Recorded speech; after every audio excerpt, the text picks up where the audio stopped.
ಶ್ರೀ ಗುರುಭ್ಯೋ ನಮಃ ಪರಮಗುರುಭ್ಯೋ ನಮಃ ಶ್ರೀಮದಾನಂದತೀರ್ಥ ಭಗವತ್ಪಾದಾಚಾರ್ಯ ಗುರುಭ್ಯೋ ನಮಃ ಹರಿ ಓಂ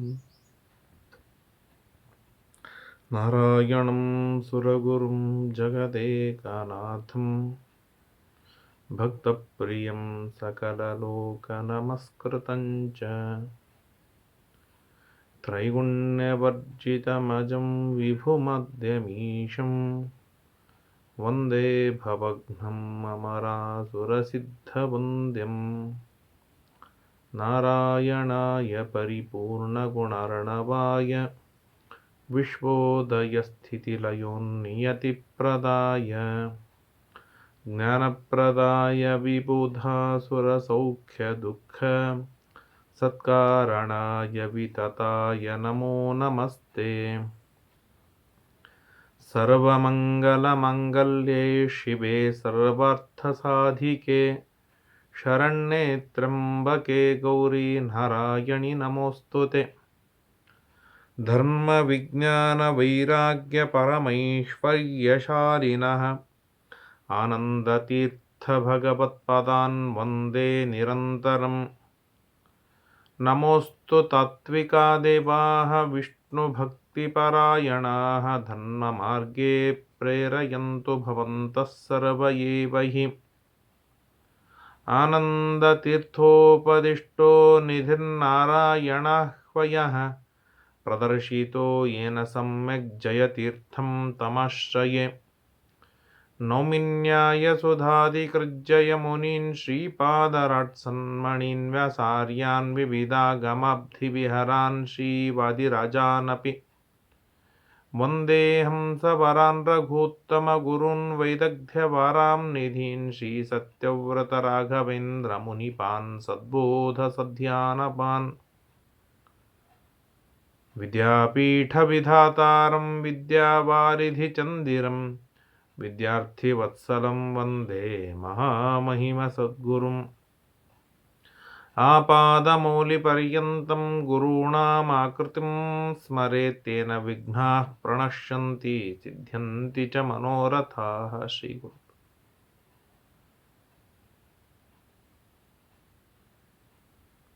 ಶ್ರೀಗುರುಭ್ಯೋ ನಮೋ ನಮಃ ಹರಿ ಓಂ. ನಾರಾಯಣಂ ನಮಸ್ಕೃತ್ಯ ನರಂ ಚೈವ ನರೋತ್ತಮಂ ದೇವೀಂ ಸರಸ್ವತೀಂ ವ್ಯಾಸಂ ತತೋ ಜಯಂ ಉದೀರಯೇತ್.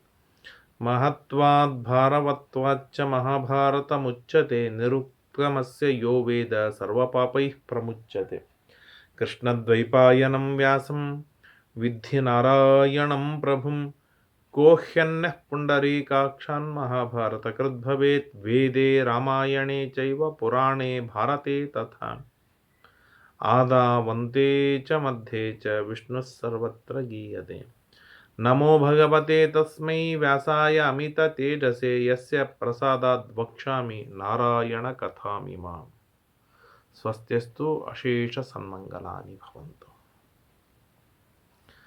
ಭಗವಾನ್ ಶ್ರೀಕೃಷ್ಣ ಪರಮಾತ್ಮ ಭಕ್ತರನ್ನು ಎಷ್ಟು ಪರಿಯಾಗಿ ರಕ್ಷಣೆಯನ್ನು ಮಾಡುವುದಕ್ಕಾಗಿ ಪಣ ತೊಡುತ್ತಾನೆ, ರಕ್ಷಣೆಯನ್ನು ಮಾಡ್ತಾನೆ ಎನ್ನುವುದನ್ನು ಶ್ರೀಮನ್ ಮಹಾಭಾರತದ ಘಟನಾವಳಿಗಳನ್ನು ಅಲ್ಲಿಂದ ಇಲ್ಲಿವರೆಗೆ ನೋಡ್ತಾ ಬಂದರೆ ನಾನಾ ಬಗೆಯಿಂದ ನಾನಾ ತರಹದಿಂದ ರಕ್ಷಣೆಯನ್ನು ಮಾಡ್ತಾನೆ. ಆದರೆ ಭಕ್ತರನ್ನು ಮಾತ್ರ ಬಿಟ್ಟುಕೊಡುವುದಿಲ್ಲ. ಯುದ್ಧವಾಗಿ ದುರ್ಯೋಧನಾದಿಗಳು ಮಡಿಯುವುದರಿಂದಲೇ ಪಾಂಡವರ ರಕ್ಷಣೆ ಇದೆ. ಯುದ್ಧ ಬೇಡ, ಸಂಧಿ ಬೇಕು ಅಂತ ಪಾಂಡವರೇ ಹೇಳ್ತಾ ಇರುವಾಗಲೂ ಕೂಡ, ಅರ್ಥಾತ್ ಇದರಿಂದ ನಮಗೆ ತಿಳಿಸಿಕೊಡೋದೇನು ಅಂದರೆ, ರಕ್ಷಣೆಯ ಮಾರ್ಗದಿಂದ ನಾವು ದೂರ ಹೋಗ್ತಾ ಇದ್ದರೂ ಕೂಡ ದೇವರು ಎಳೆದು ತಂದು ನಮ್ಮನ್ನು ರಕ್ಷಣೆಯನ್ನು ಮಾಡ್ತಾನೆ ಎನ್ನುವುದಕ್ಕೆ ಜ್ವಲಂತ ನಿದರ್ಶನ ಈಗ ನಡೀತಾ ಇರುವ ಘಟನಾವಳಿಗಳು. ದ್ರೌಪದಿ ನಿನ್ನೆ ದಿನ ತುಂಬ ಪರಿಯಾಗಿ ಬೇಡ್ತಾಳೆ, ಕಣ್ಣೀರಿಡ್ತಾಳೆ, ದುಃಖ ಪಡ್ತಾಳೆ. ನನ್ನಂಥ ನನಗೆ ಇಷ್ಟು ಕಷ್ಟವಾದಾಗ ಅದನ್ನು ಸಹನೆಯನ್ನು ಮಾಡಿಕೊಳ್ಳುವ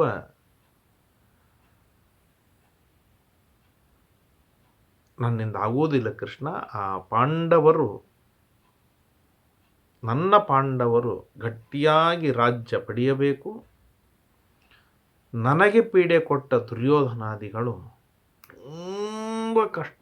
ತುಂಬ ಕಷ್ಟ ಅನುಭವಿಸಬೇಕು, ಯುದ್ಧ ಆಗಬೇಕು, ಸಂಧಿ ಆಗಬೇಕು ಅಂತ ಇವರು ಅಪೇಕ್ಷೆ ಪಟ್ಟರೆ ನಮ್ಮ ಪಾಲಕರು, ನನ್ನ ತಂದೆ ಯುದ್ಧವಾಡ್ತಾರೆ. ಆದರೆ ಯುದ್ಧವಾಡುವುದು ನಿಶ್ಚಿತ ಅಂತ ಬಹಳ ಪರಿಯಾಗಿ ದ್ರೌಪದಿ ಬೇಡಿದಾಗ ಕೃಷ್ಣ ಅಂತಾನೆ, ನಿನ್ನ ಮುಂದೆ ಪ್ರತಿಜ್ಞೆ ಮಾಡ್ತಾ ಇದ್ದೇನೆ, ಏನು ಬೇಕಾದ್ದಾಗಲಿ ಯುದ್ಧ ಬೇಡ ಅಂದ ಭೀಮಾರ್ಜುನರನ್ನೇ ಮುಂದೆ ಮಾಡಿ ಧರ್ಮರಾಜನ ನಿಯೋಗದಂತೆಯೇ ಯುದ್ಧವಾಗತ್ತೆ. ಯುದ್ಧದೊಳಗೆ ಶತ್ರುಗಳು ಇಲ್ಲವಾಗ್ತಾರೆ.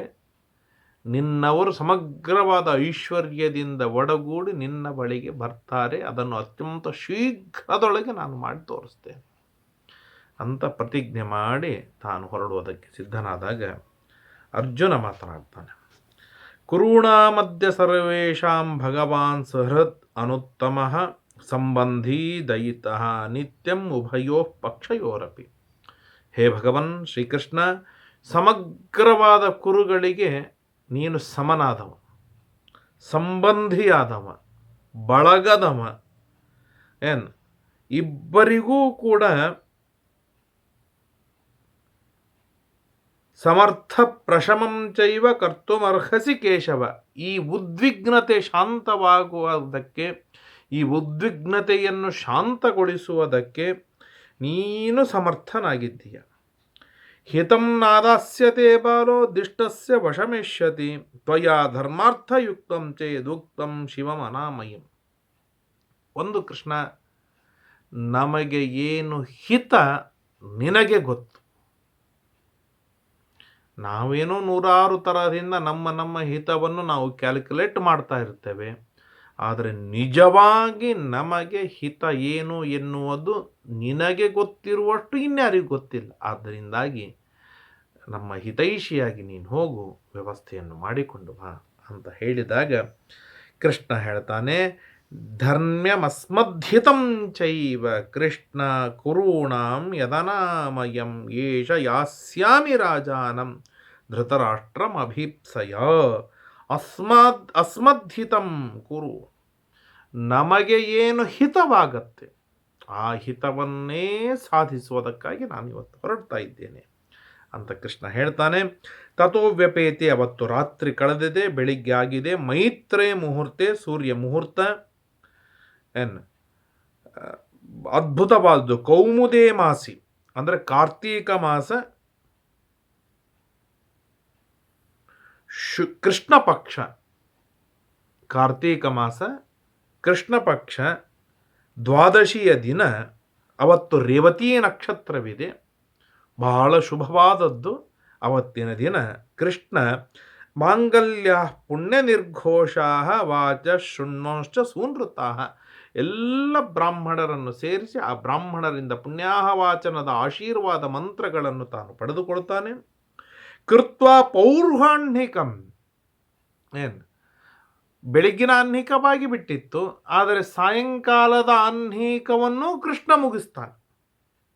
ಮುಗಿಸಿ ಅಲಂಕೃತ, ಚೆನ್ನಾಗಿ ಅಲಂಕಾರವನ್ನು ಮಾಡಿಕೊಂಡ, ಬ್ರಾಹ್ಮಣಾನ್ ಅಭಿವಾದ್ಯ ಚ, ಎಲ್ಲ ಬ್ರಾಹ್ಮಣರಿಗೆ ಪ್ರದಕ್ಷಿಣೆ ಹಾಕಿ ನಮಸ್ಕಾರವನ್ನು ಮಾಡ್ತಾನೆ. ಅಗ್ನಿಂ ಪ್ರದಕ್ಷಿಣಂ ಕೃತ್ವ, ಅಗ್ನಿಗೆ ಪ್ರದಕ್ಷಿಣೆಯನ್ನು ಮಾಡ್ತಾನೆ. ಕಲ್ಯಾಣಮಗ್ರತಃ ಪಶ್ಯನ್, ಒಳ್ಳೊಳ್ಳೆ ಗೋ ಮೊದಲಾದ ಒಳ್ಳೊಳ್ಳೆ ಕಲ್ಯಾಣ ಮಂಗಲಮಯವಾಗಿರ್ತಕ್ಕಂಥ ವಸ್ತುಗಳನ್ನು ನೋಡ್ತಾನೆ. ಅರ್ಥಾತ್ ಗೋ, ತುಳಸಿ ಮುಂತಾದ ಶುಭ ಸೂಚಕವಾದ ವಸ್ತುಗಳನ್ನು ನೋಡ್ತಾ, ತತ್ಪ್ರತಿಜ್ಞಾಯ ವಚನಂ ಪಾಂಡವಸ್ಯ ಜನಾರ್ದನ, ಅರ್ಜುನನ ಮಾತನ್ನು ನಾನು ನೆರವೇರಿಸ್ತೇನೆ ಅಂತ ಪುನಃ ಪ್ರತಿಜ್ಞೆಯನ್ನು ಮಾಡಿ ಆ ಸಾತ್ಯಕಿ ಪಕ್ಕದಲ್ಲಿರ್ತಾನೆ. ಸಾತ್ಯಕಿ ಹೇಳ್ತಾನೆ, ಸಾತ್ಯಕಿ ಶಂಖ ಚಕ್ರ ಗದ ಇನ್ನುಳಿದ ಏನೆಲ್ಲ ಆಯುಧಗಳಿವೆ ಆ ಎಲ್ಲ ಆಯುಧಗಳನ್ನು ರಥದಲ್ಲಿ ಏರಿಸು. ಅದ್ಭುತವಾದ ಪತಾಕೆ, ಆ ರಥದ ವರ್ಣನೆಯನ್ನೇ ಮಾಡ್ತಾರೆ. ಶೈಬ್ಯ ಸುಗ್ರೀವ ಎನ್ನುವಂಥ ದಿವ್ಯವಾದ ಕುದುರೆಗಳು, ಬಿಳಿ ಬಿಳಿಯಾದ ಕುದುರೆ, ದಟ್ಟಪುಟ್ಟಾದ ಕುದುರೆಗಳು, ಮನೋವೇಗ, ಮನಸ್ಸಿನ ವೇಗದಲ್ಲಿ ಓಡುವಂತಹ ಕುದುರೆಗಳು, ದೊಡ್ಡದಾಗಿರ್ತಕ್ಕಂಥ ರಥ. ಆ ರಥದಲ್ಲಿ 3 ಭಾಗವಿದೆ. ಒಂದು ಭಾಗ ಸಾರಥಿ ಕೂಡುವುದಕ್ಕಾಗಿ, ಅದರ ಎದುರಿಗೆ ಕುದುರೆ. ಮಧ್ಯಭಾಗದೊಳಗೆ ರಥಿಕರು ಕೂಡುವುದಕ್ಕಾಗಿ, ಅರ್ಥಾತ್ ಕೃಷ್ಣ ಹಾಗೂ ಜೊತೆಗೆ ಸಾತ್ಯಕಿ. ಹಿಂದಿನ ಭಾಗದೊಳಗೆ ಎಲ್ಲ ಆಯುಧಗಳನ್ನು ಸಾತ್ಯಕಿ ಸಿದ್ಧ ಮಾಡಿದ್ದಾನೆ. ಅದ್ಭುತವಾದಂಥದ್ದು. ಸಾಕಷ್ಟು ವರ್ಣನೆಯನ್ನು ಮಾಡ್ತಾರೆ. ಅದ್ಭುತವಾದ ಗರುಡಧ್ವಜ ಮೇಲೆ ಅದು ಪತಾಕ ಹಾರ್ತಾ ಇದೆ. ತತ ಸಾತ್ಯಕಿ ಮಾರೋಪ್ಯ, ಸಾತ್ಯಕಿ ಎಲ್ಲ ಸಿದ್ಧವಾಗಿದೆಯಾ, ಹಾಗಾದರೆ ಏರು ರಥವನ್ನು ಅಂತ ಹೇಳಿ ತಾನು ಏರಿ ರಥವನ್ನು ಏರಿಸಿ ರಥದೊಳಗೆ ಸಾತ್ಯಕಿಯನ್ನು ಕೂಡಿಸಿಕೊಂಡು ಅಲ್ಲಿ ಹೊರಡ್ತಾ ಇದ್ದಾನೆ. ಹೊರಡ್ತಾ ಇರುವಾಗ ಮಂತ್ರಾಹುತಿರ್ಮಹಾಹೋಮೈ ಹೂಯಮಾನಶ್ಚ ಪಾವಕಃ ಪ್ರದಕ್ಷಿಣಶಿಖೋ ಭೂತ್ವಾ ವಿಧೂಮ ಸಮಪದ್ಯತ. ಅಲ್ಲಿ ಎಷ್ಟು ಅದ್ಭುತವಾಗಿ ಹೇಳ್ತಾರೆ ಅಂದರೆ, ನಾನಾ ವಿಧವಾದ ಯಾಗಗಳು, ಋಷಿ ಮುನಿಗಳು ಯಾಗಗಳನ್ನು ಮಾಡ್ತಾ ಇದ್ದಾರೆ. ಯಾಗಗಳನ್ನು ಮಾಡ್ತಾ ಇರುವಾಗ ಕೃಷ್ಣ ಹೊರಡುವ ಪ್ರಸಂಗದೊಳಗೆ ನಿಗಿತಾ ಇರುವ ಅಗ್ನಿ ಪ್ರದಕ್ಷಿಣೆ ಮುಖದೊಳಗೆ ತಿರುಗುತ್ತಾ ಇದೆ. ಇದೊಂದು ಪರಮಾದ್ಭುತವಾದ ಶುಭ ಸೂಚಕ. ಅರ್ಥಾತ್ ಅಗ್ನಿ ಜಾಜ್ವಲ್ಯಮಾನವಾಗಿರುವುದೇ ಶುಭ ಸೂಚನ. ಅದರೊಳಗೂ ಪ್ರದಕ್ಷಿಣಾಕಾರದೊಳಗೆ, ಸುಳಿಯ ಆಕಾರದೊಳಗೆ ತಿರುಗುತ್ತಾ ಇರುವುದೇನಿದೆ, ಇದು ಪರಮಾದ್ಭುತವಾದ ಶುಭವಾದ ಸಂಕೇತ. ಅದನ್ನು ನೋಡಿ ಪ್ರದಕ್ಷಿಣೆಯನ್ನು ಹಾಕಿ ಮುಂದೆ ಹೋಗ್ತಾ ಇರುವಾಗ ವಸಿಷ್ಠ, ವಾಮದೇವ, ಭೂರಿದ್ಯುಮ್ನ, ಗಯ, ಕ್ರಥ, ಶುಕ, ನಾರದ, ವಾಲ್ಮೀಕಿ, ಮರುತ್ತ, ಕುಶಿಕ, ಭೃಗು, ದೇವತೆಗಳು, ಬ್ರಹ್ಮ ಋಷಿಗಳು ಎಲ್ಲರೂ ಕೂಡ ಕೃಷ್ಣನ ಎದುರಿಗೆ ಬಂದು ಪ್ರದಕ್ಷಿಣೆಯನ್ನು ಹಾಕಿ ನಮಸ್ಕಾರವನ್ನು ಮಾಡ್ತಾ ಇದ್ದಾರೆ. ಮಹಾಋಷಿಗಳು ದೇವೇಭ್ಯೋ ನಮಸ್ಕೃತ್ಯ. ಆಗ ಶ್ರೀಕೃಷ್ಣ ಪರಮಾತ್ಮ ದೇವತೆಗಳಿಗೆ ನಮಸ್ಕಾರವನ್ನು ಮಾಡಿ, ಅಲ್ಲಿ ಕಾಣುವ ಎಲ್ಲ ಋಷಿಗಳಿಗೆ ನಮಸ್ಕಾರವನ್ನು ಮಾಡಿ, ಬ್ರಾಹ್ಮಣಾನ್ ಸ್ವಸ್ತಿವಾಚ್ಯಜ, ಬ್ರಾಹ್ಮಣರಿಂದ ಸ್ವಸ್ತಿವಾಚರವನ್ನು ಹೇಳಿಸಿಕೊಂಡು ಅವರಿಗೆ ನಮಸ್ಕಾರವನ್ನು ಮಾಡಿ, ಯಯೋ ಪುಂಡರೀಕಾಕ್ಷ ಸಾತ್ಯಕೇನ ಸಹಚ್ಯುತಃ. ಆಗ ಮುಂದೆ ರಥ ಮುಂದೆ ಹೋಗ್ತಾ ಇದೆ. ಹೋಗ್ತಾ ಇರುವಾಗ ತಂ ಪ್ರಯಾಂತಮನುಪ್ರಾಯಾತ್ ಕುಂತಿ ಪುತ್ರೋ ಯುಧಿಷ್ಠಿರ. ಆಗ ಧರ್ಮರಾಜ, ಭೀಮ, ಅರ್ಜುನ, ನಕುಲ, ಸಹದೇವ ಕೃಷ್ಣನ ಜೊತೆಗೆ ನಡೀತಾ ಹೋಗ್ತಾ ಇದ್ದಾರೆ. ಊರಿನ ಕೊನೆವರೆಗೂ ಹೋಗಿ ಬಿಟ್ಟು ಬರ್ತಾರೆ. ದ್ರುಪದ, ಕಾಶಿರಾಜ, ಶಿಖಂಡಿ, ದೃಷ್ಟದ್ಯುಮ್ನ, ವಿರಾಟ, ಕೈಕ ಎಲ್ಲರೂ ಹೋಗ್ತಾ ಇದ್ದಾರೆ. ಯೋ ವೈ ನ ಕಾಮಾನ್ನ ಭಯಾನ್ನ ಲೋಭಾನ್ನಾರ್ಥ ಕಾರಣಾತ್ ಅನ್ಯಾಯಮನುವರ್ತ್ಯೇತ ಸ್ಥಿರಬುದ್ಧಿರಲೋಪುತಃ ಅಲೋಲುಪಃ. ಯಾರು ನ ಕಾಮಾತ್, ತಂದೇನೋ ಕ್ರೆಡಿಟ್ ಬರ್ತದೆ ಅನ್ನೋದಕ್ಕಾಗಿ ಆಗಲಿ, ನ ಭಯಾತ್, ದುರ್ಯೋಧನಾದಿಗಳಿಂದ ಹೆದರಿದ್ದೇವೆ ಅಂತ ಆಗಲಿ, ಲೋಭಾತ್, ಅಲ್ಲಿ ಹೋಗೋದ್ರಿಂದ ಏನೋ ಒಂದು ಸಿಗತ್ತೆ ಅಂತ ಆಗಲಿ, ಅರ್ಥಕಾರಣಾತ್, ಏನೋ ಹಣಕ್ಕಾಗಿ ಶ್ರೀಕೃಷ್ಣ ಪರಮಾತ್ಮ ಹೊರಟಿಲ್ಲ. ಶ್ರೀಕೃಷ್ಣ ಪರಮಾತ್ಮ ಹೊರಟಿದ್ದು ಕೇವಲ ಪಾಂಡವರ ಹಿತಕ್ಕಾಗಿ, ಪಾಂಡವರ ಒಳಿತಿಗಾಗಿ ಕೃಷ್ಣ ಅಲ್ಲಿಂದ ಹೊರಟಿದ್ದಾನೆ. ಹೊರಡ್ತಾ ಇರುವಾಗ ಸ್ವಲ್ಪ 2 ಹೆಜ್ಜೆ ಹಿಂದೆ ಇದ್ದ ಧರ್ಮರಾಜ ಓಡಿ ಬರ್ತಾನೆ. ಓಡಿ ಬಂದು ಕೃಷ್ಣನಿಗೆ ಹೇಳ್ತಾನೆ, ಕೃಷ್ಣ ಒಂದು ವಿಷಯ ಹೇಳೋದು ಮರ್ತೆ, 1 ನಿಮಿಷ ಹೇಳ್ತೇನೆ ಅಂತ ಹೇಳಿದಾಗ ಕೃಷ್ಣ ಹೀಗೆ ತಿರುಗಿ ರಥ ನಿಲ್ಲಿಸ್ತಾನೆ. ಆಗ ಹೇಳ್ತಾನೆ, ಯಾಸಾ ಬಾಲ್ಯಾತ್ ಪ್ರಭೃತ್ಯಸ್ಮನ್ ಪರ್ಯವರ್ಧತ ಬಲ ಉಪವಾಸ ತಪಶೀಲ ಸದಾ ಸ್ವಸ್ಥಯನೇ ರಥ. ಅಲ್ಲ ಕೃಷ್ಣ, ನಾವು ಹುಟ್ಟಿದಾಗಿನಿಂದಲೂ ನಮ್ಮನ್ನು ಬಹಳ ಕಷ್ಟಪಟ್ಟು ಬೆಳೆಸಿದ ನನ್ನ ತಾಯಿ ಇದ್ದಾಳಲ್ಲ ಕುಂತಿ, ಅವಳಿಗೆ ಹೋಗಿ ಭೇಟಿಯಾಗಿ ಬರಬೇಕಾ? ಮತ್ತೆ ಹೇಗಿರಬೇಕು ಗೃಹಿಣಿ ಅನ್ನೋದನ್ನು ಎಷ್ಟು ಸೊಗಸಾಗಿ ತಿಳಿಸಿಕೊಡ್ತಾನೆ ಧರ್ಮರಾಜ. ಉಪವಾಸ ತಪಶೀಲ, ನಾನಾ ವಿಧವಾದ ವ್ರತ ಉಪವಾಸಗಳನ್ನು ಮಾಡುವವಳಾಗಿದ್ದಾಳೆ ನನ್ನ ತಾಯಿ. ತಪಶೀಲ, ನಿರಂತರ ತಪಸ್ಸು ಮಾಡ್ತಾಳೆ. ಗುರು ಶುಶ್ರೂಷಣೆ ರಥ, ತಂದೆ ತಾಯಿ ಅತ್ತೆ ಮಾವ ಬ್ರಾಹ್ಮಣರು ಮೊದಲಾದ ಹಿರಿಯರು ಯಾರಿದ್ದಾರೆ ಅವರ ಸೇವೆ ಮಾಡೋದರೊಳಗೆ ಬಹಳ ಆಸಕ್ತಿ ಅಭಿರುಚಿ. ನಿತ್ಯ ನಿತ್ಯವೂ ಕೂಡ ಸಹಸ್ರ ಸಹಸ್ರ ಜನರಿಗೆ ಸ್ವಯಂ ತನ್ನ ಕೈಯಿಂದ ಅಡಿಗೆಯನ್ನು ಮಾಡಿ ಬ್ರಾಹ್ಮಣರಿಗೆ ಬಡಿಸ್ತಾಳೆ. ಇದು ಕುಂತಿಯ ವೈಭವ. ಅಂತಹವಳು ನನ್ನ ತಾಯಿ. ವತ್ಸಲ, ನಮ್ಮ ಮೇಲೆ ತುಂಬ ವಾತ್ಸಲ್ಯವಿದೆ. ಪ್ರಿಯ ಪುತ್ರ, ಅತ್ಯಂತ ಪ್ರಿಯತಮರಾದ ಮಕ್ಕಳನ್ನು ಅವಳು ಪಡೆದವಳಾಗಿದ್ದಾಳೆ. ಅಸ್ಮಾಕಂ ಮಾತಾ, ಅಂತಹ ನನ್ನ ತಾಯಿ ಏನಿದ್ದಾಳಲ್ಲ, ಸುಯೋಧನ ಭಯಾತ್, ದುರ್ಯೋಧನನ ಭಯದಿಂದ ನಾವು ರಕ್ಷಣೆ ಮಾಡಬೇಕಾಗಿತ್ತು. ಆದರೆ ನಾವೇ ವನಕ್ಕೆ ಹೋದದ್ದಕ್ಕಾಗಿ ಅವಳನ್ನು ರಕ್ಷಣೆಯನ್ನು ಮಾಡಲಿಕ್ಕಾಗಿಲ್ಲ ನಮಗೆ. ಅಸ್ಮತ್ ಕೃತೆ, ನಮ್ಮ ಸಲುವಾಗಿ ನಾನಾ ತರಹದ ದುಃಖಗಳನ್ನು ಅನುಭವಿಸಿದ್ದಾಳೆ. ಸ್ವಾಭಾವಿಕವಾಗಿ ವಿಚಾರವನ್ನು ಮಾಡಿದ್ರೆ ಅವಳು ದುಃಖಕ್ಕೆ ಅರ್ಹಳೇ ಅಲ್ಲ ಅವಳು. ಪಾಂಡುರಾಜನ ಮಡದಿ, ನಮ್ಮಂಥ ಬಲಾಢ್ಯರ ಮಕ್ಕಳ ತಾಯಿ, ಧೃತರಾಷ್ಟ್ರನ ವೈನಿಯಾಗಬೇಕು. ಅದ್ಭುತವಾದ ಅರ್ಧ ರಾಜ್ಯಕ್ಕೆ ಸಾಮ್ರಾಜ್ಞಿಯಾದಂತಹ ಕುಂತಿ ಯಾವ ಕಾರಣಕ್ಕೂ ದುಃಖಾರ್ಹಳಲ್ಲ. ಆದರೆ ನಮ್ಮ ಕಾಲಕ್ಕೆ ನಮ್ಮಿಂದ ಬಹಳ ದುಃಖವನ್ನು ಅನುಭವಿಸಿದ್ದಾಳೆ. ಊಢಾತ್ ಪ್ರಭೃತಿ, ಎಂದು ಮದುವೆಯಾಗಿದೆ ಅವತ್ತಿನಿಂದ ಒಂದಿಲ್ಲ ಒಂದು ದುಃಖ.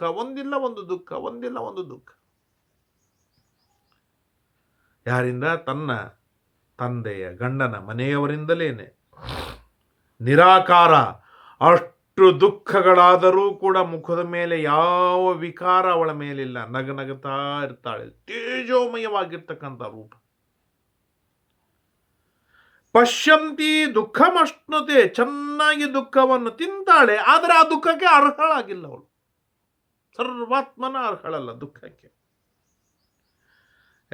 ಯದಹಂ ಮಾತರಂ ಕ್ಲಿಷ್ಟಾಂ ಸುಖಂ ದದ್ಯಾಂ ಅರಿಂದಮ, ಅಂತಹ ತಾಯಿಗೆ ನಾನು ಸುಖವನ್ನು ಕೊಡಬೇಕಾಗಿದೆ. ಅವಳು ಮೊದಲಿನಿಂದ ಏನೂ ಸುಖವನ್ನು ಅನುಭವಿಸಿಲ್ಲ, ಸುಖ ಕೊಡಬೇಕಾಗಿದೆ. ಅಂತಹ ಕುಂತಿಗೆ ಹೋಗಿ ಅಭಿವಾದ್ಯ, ಕಾಲು ಹಿಡಿದು ನಮಸ್ಕಾರವನ್ನು ಮಾಡು. ನಮ್ಮೆಲ್ಲರ ಪರವಾಗಿಯೂ ನೀನು ನಮಸ್ಕಾರವನ್ನು ಮಾಡು. ಅವಳಿಗೆ ಬೇಡಿಕೋ, ಸಾಂತ್ವನ ಹೇಳು. ಶೀಘ್ರದೊಳಗೆ ನಾವು ಬರ್ತೇವೆ, ರಾಜ್ಯ ಸ್ಥಾಪನೆ ಮಾಡ್ತೇವೆ ಅಂತ ಹೇಳಿ ಧರ್ಮರಾಜ ತನ್ನ ಗಟ್ಟಿಯಾದ ಮತವನ್ನು ಹೇಳಿ ಧೃತರಾಷ್ಟ್ರ, ಭೀಷ್ಮಾಚಾರ್ಯ, ದ್ರೋಣಾಚಾರ್ಯ, ಕೃಪಾಚಾರ್ಯ, ಅಶ್ವತ್ಥಾಮ ಎಲ್ಲರಿಗೂ ಅವರವರ ವಯೋಗುಣವಾಗಿ ಅವರಿಗೆ ನಮಸ್ಕಾರವನ್ನು ಮಾಡು. ವಿದುರಂಚ ಮಹಾಪ್ರಾಜ್ಞಂ ಕುರುಣಂ ಮಂತ್ರಧಾರಿಣಂ ಅಗಾಧ ಬುದ್ಧಿಂ ಧರ್ಮಜ್ಞ ಸ್ವಜೇಥಾ ಮಧುಸೂದನ, ಅಗಾಧವಾದ ಬುದ್ಧಿಯುಳ್ಳ ನಮ್ಮ ಅತ್ಯಂತ ಹಿತೈಷಿಯಾಗಿರ್ತಕ್ಕಂಥ ವಿದುರನಿಗೆ ಮೊಟ್ಟ ಮೊದಲು ಹೋಗಿ ನಮಸ್ಕಾರವನ್ನು ಮಾಡು. ಸಾಧ್ಯವಾದರೆ ಕುಂತಿ ವಿದುರನಲ್ಲೇ ನೀನಿರು ಅಂತ ಹೇಳಿದಾಗ, ಇತ್ಯುಕ್ತ ಕೇಶವಂ ತತ್ರ ರಾಜಮಧ್ಯೆ ಯುಧಿಷ್ಠಿರ ಅನುಜ್ಞಾತೋ ನಿವವೃತೆ ಕೃಷ್ಣಂ ಕೃತ್ವ ಪ್ರದಕ್ಷಿಣಂ. ಆಗ ಕೃಷ್ಣನ ಅನುಮತಿಯನ್ನು ಪಡೆದು, ಕೃಷ್ಣ ಇನ್ನು ಹೇಳೋದು ಇಷ್ಟಿತ್ತು, ಹೇಳಿನಿ, ಇನ್ನು ಹೊರಡು ಅಂತ ಹೇಳಿ ಧರ್ಮರಾಜ ಕೃಷ್ಣನಿಗೆ ಪ್ರದಕ್ಷಿಣೆಯನ್ನು ಹಾಕಿ ರಥ ನಿಲ್ಲಿಸಿ, ರಥಕ್ಕೆ ಪ್ರದಕ್ಷಿಣೆಯನ್ನು ಹಾಕಿ ಧರ್ಮರಾಜ ಹೊರಡ್ತಾ ಇರುವಾಗ ವ್ರಜನ್ನೇವತು ಭೀಭತ್ಸು ಸಖಾಯಂ ಪುರುಷರ್ಷಭ, ಪ್ರದಕ್ಷಿಣೆ ಹಾಕ್ತಾ ಅರ್ಜುನನು ಈಚೆ ಬಂದ. ಹೀಗೆ ರಥವಿದೆ, ಧರ್ಮರಾಜ ಇಲ್ಲಿ ನಿಂತು ಹೇಳಿ ಪ್ರದಕ್ಷಿಣೆ ಹಾಕಿ ಅವನು ಹೊರಟ. ಧರ್ಮರಾಜನ ಹಿಂದೆ ಅರ್ಜುನ ಬಂದ. ಅರ್ಜುನ ರಥದ ಈಚೆ ಬಂದು ಹೇಳ್ತಾನೆ, ಅಬ್ರವೀತ್ ಪರವೀರಗ್ನಂ ದಾಶಾರ್ಹಂ ಅಪರಾಜಿತಂ ಸ್ವಾಮಿ ಶ್ರೀಕೃಷ್ಣ ಪರಮಾತ್ಮ, ಒಂದು ಮಾತು ನಾನು ನಿನ್ನ ಮುಂದೆ ಪ್ರತಿಜ್ಞೆಯನ್ನು ಮಾಡ್ತೇನೆ, ಅಂತಂ ನೂನಂ ಕರಿಷ್ಯಾಮಿ ಕ್ಷತ್ರಿಯಾಣಾಂ ಜನಾರ್ದನ. ಈ ನಮಗೆ ಅನ್ಯಾಯವನ್ನು ಮಾಡಿದ, ಅಂದರೆ ಯಾವಾಗ ದ್ರೌಪದಿಯ ಕಣ್ಣೀರಿಟ್ಲೋ ಅರ್ಜುನನಿಗೆ ಸಂಕಟ ಆಗಿಬಿಟ್ಟಿತ್ತು. ಆಗೇನು ಉತ್ತರ ಕೊಡ್ಲಿಕ್ಕೆ ಆಗಲಿಲ್ಲ.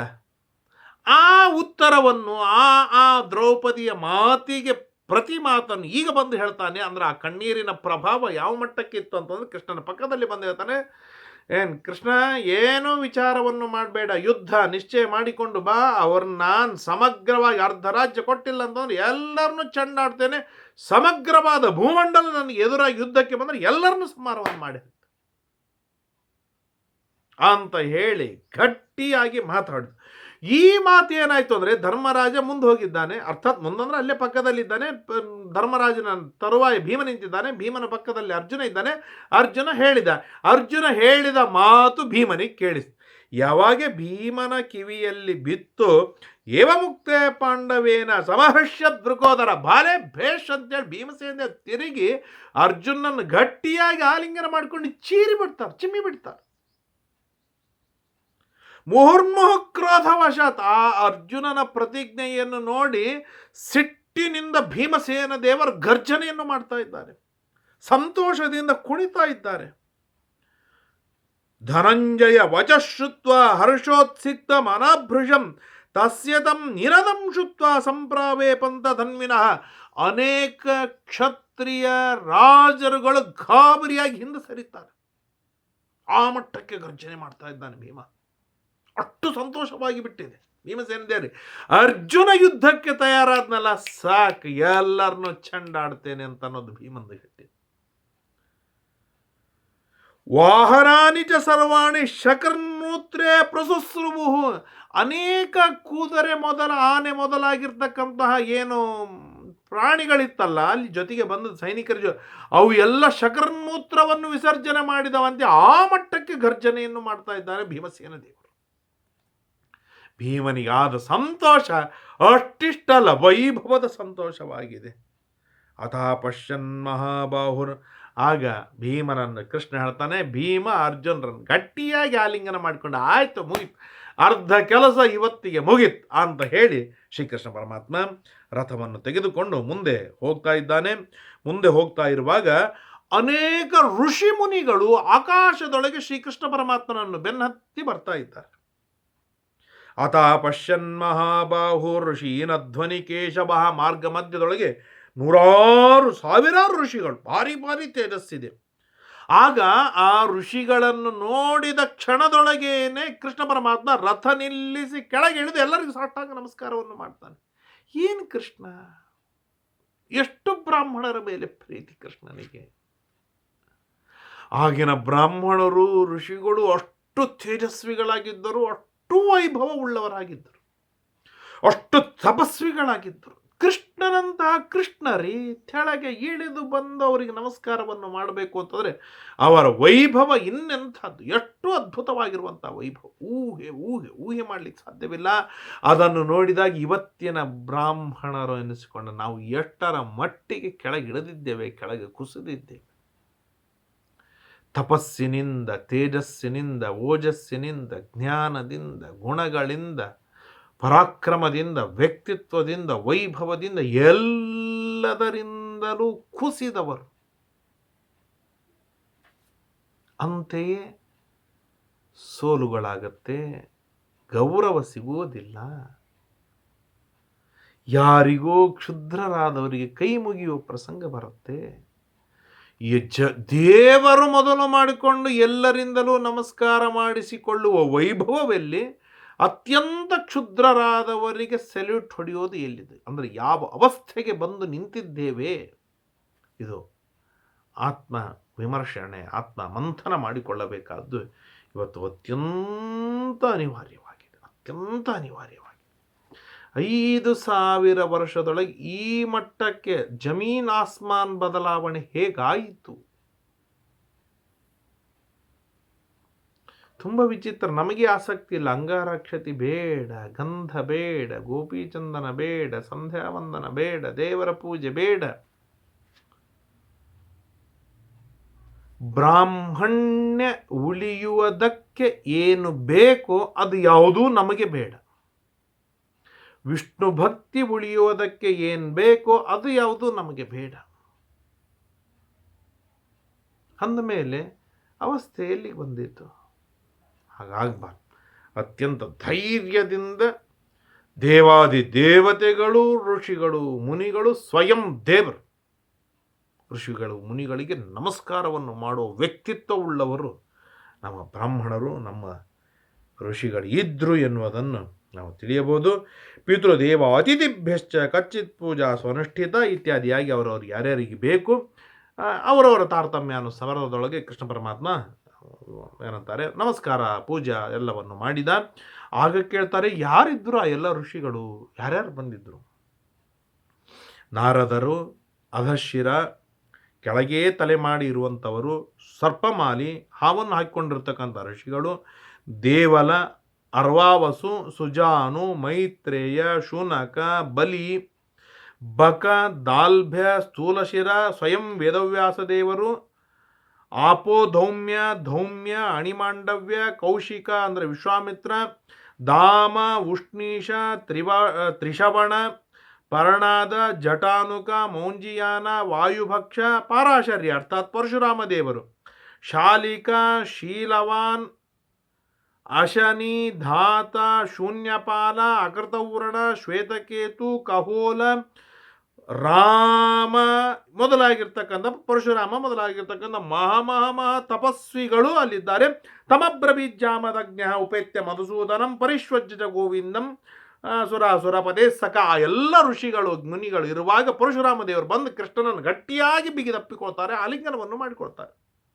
ಏನು ಸ್ವಾಮಿ ಯಾಕೋ ನೀವು ಬಂದಿದ್ದು? ಏನು ಇಲ್ಲೇ ಇಲ್ಲ, ನಿಮ್ಮನ್ನು ನೋಡ್ಬೇಕಂತ ಮನಸ್ಸಾಗಿತ್ತು, ಬಂದಿದ್ದೇವೆ. ನಾಳೆಯಲ್ಲಿ ಸಭೆಯೊಳಗೆ ಮಾತನಾಡ್ತಾ ಇದ್ದೀಯಂತಲ್ಲ, ಅಲ್ಲಿ ನಾವೆಲ್ಲರೂ ಬಂದು ಸೇರ್ತೇವೆ. ನಿನ್ನ ಮಾತುಗಳು ಅತ್ಯದ್ಭುತವಾದಂಥ ಮಾತುಗಳು. ಆ ಮಾತುಗಳನ್ನು ಧರ್ಮಾರ್ಥ ಸಹಿತವಾದ ಮಾತುಗಳನ್ನು ಕೇಳುವಂಥ ಸೌಭಾಗ್ಯ ಅಪಾರ್ಚುನಿಟಿ ಈಗ ಈ ಪ್ರಸಂಗ ಬಿಟ್ಟು ಇನ್ಯಾವಾಗ ಸಿಕ್ಕಿತ್ತು ಹೇಳಿ ಕೃಷ್ಣ ನಮಗೆ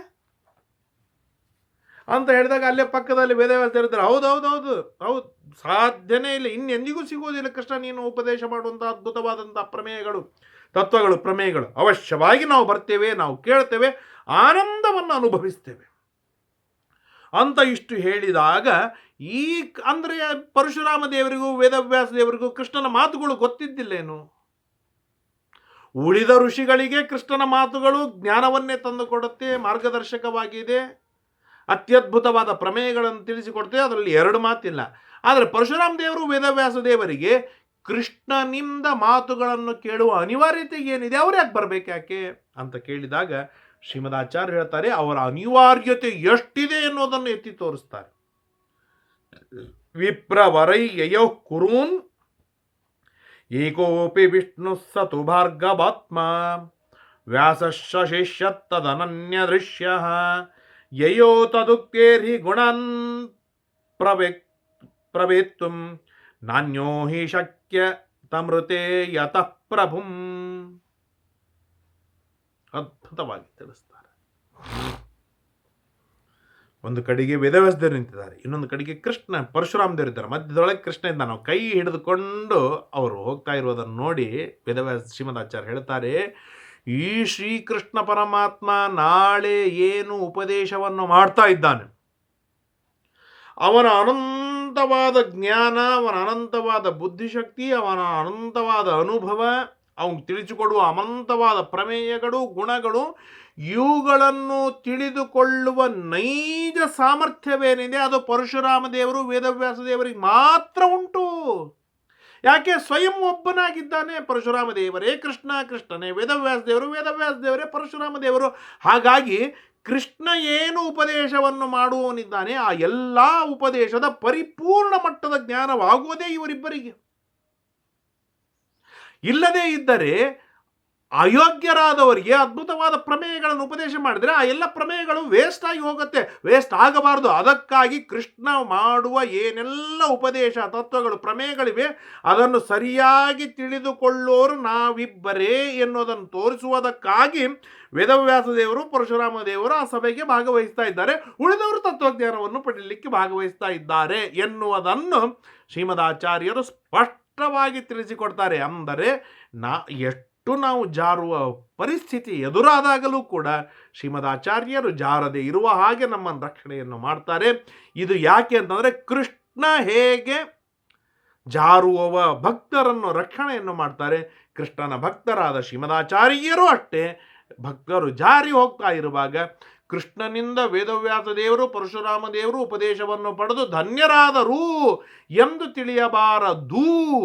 ಕೃಷ್ಣನ ಉಪದೇಶವನ್ನು ಪರಿಪೂರ್ಣ ಮಟ್ಟದೊಳಗೆ ತಿಳಿಯುವ ಸಾಮರ್ಥ್ಯ ಉಳ್ಳವರೇ ವೇದವ್ಯಾಸ ದೇವರು ಹಾಗೂ ಪರಶುರಾಮ ದೇವರು ಎನ್ನುವುದನ್ನು ಗಟ್ಟಿಯಾಗಿ ತೋರಿಸಿಕೊಟ್ಟು ನಮ್ಮನ್ನು ಸುಭದ್ರ ದಾರಿಯಲ್ಲಿ ಇಡ್ತಾರಲ್ಲ ಶ್ರೀಮದಾಚಾರ್ಯರು, ಅವರ ಕಾರುಣ್ಯ ಎಷ್ಟು ಅದ್ಭುತವಾಗಿದೆ ಎಂಬುದಾಗಿ ಭಾವಿಸ್ತಾ ಅವರಿಗೆಲ್ಲರೂ ಹೇಳ್ತಾರೆ, ಕೃಷ್ಣ ಇವತ್ತು ನಾವು ಇಲ್ಲಿ ಬಂದು ನೀವು ಭೇಟಿಯಾಗಿದ್ದು ಯಾಕೆ, ನಾಳೆ ಸಭೆಯೊಳಗೆ ನಾವು ಸಿಗ್ತೇವೆ ಅಂತ ಹೇಳಿ ಎಲ್ಲರೂ ಅದೃಶ್ಯರಾಗ್ತಾರೆ. ಕೃಷ್ಣ ಪರಮಾತ್ಮ ಅವಶ್ಯವಾಗಿ ನೀವು ಬನ್ನಿ ಎಂಬುದಾಗಿ ಹೇಳಿ ಶ್ರೀಕೃಷ್ಣ ಪರಮಾತ್ಮ ಮುಂದೆ ಹೋಗ್ತಾ ಇದ್ದಾನೆ. ಹೋಗುವಾಗ ಮುಂದೆ ಏನು ವೈಭವ ಇದೆ ನಾಳೆ ದಿನ ತಿಳಿಯುವ ಪ್ರಯತ್ನವನ್ನು ಮಾಡೋಣ.